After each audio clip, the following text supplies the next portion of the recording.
Every elevation of the type man has hitherto been the work of an aristocratic society, and so will it always be. A society believing in a long scale of gradations of rank and differences of worth among human beings, and requiring slavery in some form or other.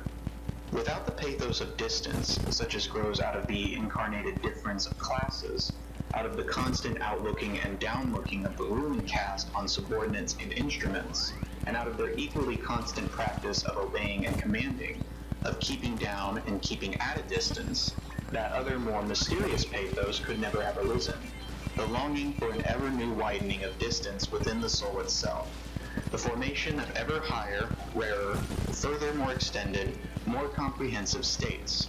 In short, just the elevation of the type man, the continued self-surmounting of man, to use a moral formula in a supermoral sense. Well, which would you rather be done in by? A bayonet or a machine gun? Oh, a machine gun, naturally. Naturally, that's just my point. They're both pieces of steel ripping into your guts. Only the machine gun is quicker, cleaner, and less painful, isn't it? But what does that prove? That proves that most of us are more afraid of getting hurt than of getting killed. To be sure, one must not resign oneself to any humanitarian illusions about the history of the origin of an aristocratic society. That is to say, of the preliminary condition for the elevation of the type man. The truth is hard. Let us acknowledge unprejudicedly how every higher civilization hitherto has originated.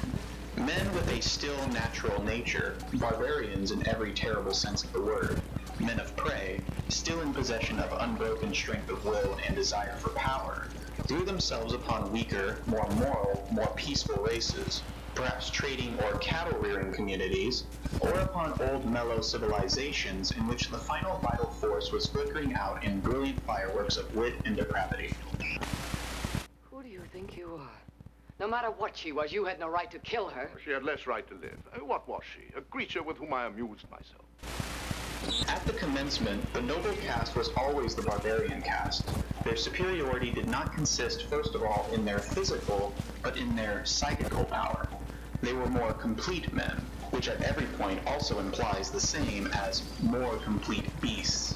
Corruption, as the indication that anarchy threatens to break out among the instincts, and that the foundation of the emotions called life is convulsed, is something radically different according to the organization in which it manifests itself. When, for instance, an aristocracy like that of France at the beginning of the Revolution flung away its privileges with sublime disgust and sacrificed itself to an excess of its moral sentiments, it was corruption. It was really only the closing act of the corruption which had existed for centuries, by virtue of which that aristocracy had abdicated step by step its lordly prerogatives, and lowered itself to a function of royalty, in the end even to its decoration and parade dress. The essential thing, however, in a good and healthy aristocracy is that it should not regard itself as a function either of the kingship or the commonwealth, but as the significance and higher justification thereof. That it should therefore accept with good conscience the sacrifice of a legion of individuals, who, for its sake, must be suppressed and reduced to imperfect men, to slaves and instruments.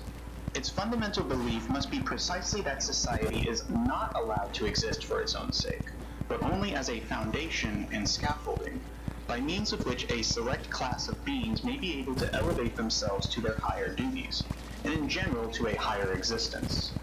Like those sun-seeking climbing plants in Java, they are called Sipo Matador, which encircle an oak so long and so often with their arms, until at last, high above it, but supported by it, they can unfold their tops in the open light and exhibit their happiness. I still have you.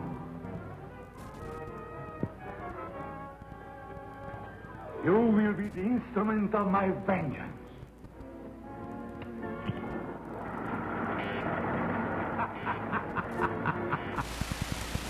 To refrain mutually from injury, from violence, from exploitation, and put one's will on a par with that of others, this may result in a certain rough sense in good conduct among individuals when the necessary conditions are given, namely, the actual similarity of the individuals in amount of force and degree of worth, and their co-relation with one organization.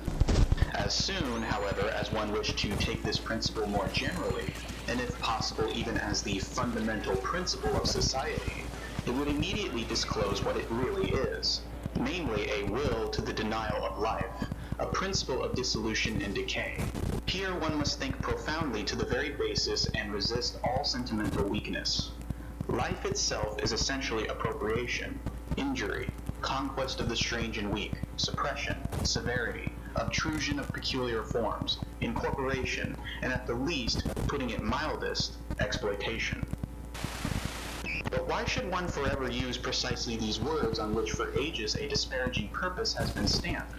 Even the organization within which, as previously supposed, the individuals treat each other as equal, it takes place in every healthy aristocracy, must itself, if it be a living and not a dying organization, do all that towards other bodies, which the individuals within it refrain from doing to each other.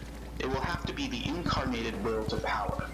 It will endeavor to grow, to gain ground, attract to itself, and acquire ascendancy, not owing to any morality or immorality, but because it lives, and because life is precisely will to power.